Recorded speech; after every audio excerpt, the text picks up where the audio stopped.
مجددا، وسنقول الوسائل الإعلام بأن الجلسة اليوم كانت استرسالا لجلسة الجمعة الفريق في إطار الدفوع الشكلية.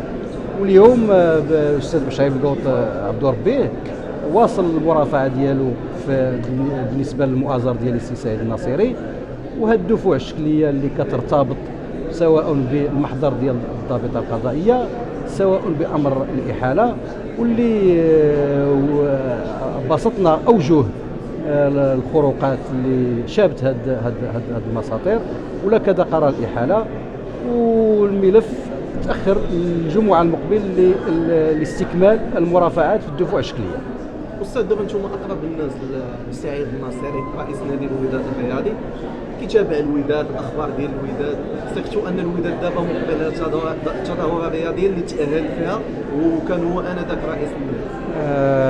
أنا بحالي بحالكم كنتصنت أنا لوسائل الإعلام وكنتصنت للتعاليق ديالها، واللي كتقول بأنه هذا الكأس العالمية هو نتاج المرحلة ديال السي سعيد الناصري اللي عطات الأكل ديالها، واكيد السي سعيد الناصري راه الانتاج وهذا النتاج راه ديالو، راه فرحان به، وكيتمنى الفريق الوداد اللي عنده مجموعه صعبه اللي هي اعتقد جيفونتيس ومانشستر يونايتد، العين الاماراتي مانشستر سيتي وعين الاماراتي، وما ثلاثه اللي كاينين،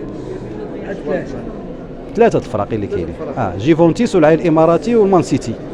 وما بقيناش حنا من نهار الكره المغربيه الحمد لله في الاواج ديالها، مادام المنتخب مشى لنصف النهائي، حتى الوداد ان شاء الله غادي تكون الخير ديالها، ورجائنا في الجمهور ديال الوداد ان شاء الله، وفي الفريق ديالنا هو فريق وطني، غنهزوا العلم الوطني حنا الجلسه الجمعه المقبله ان شاء الله. ميديانايا، تحري صدق مهنيه. باش يوصلكم جديد ميديانايا ما تنساوش الاشتراك، البارطاج وتفعيل الجرس. مرحبا وألف مرحبا.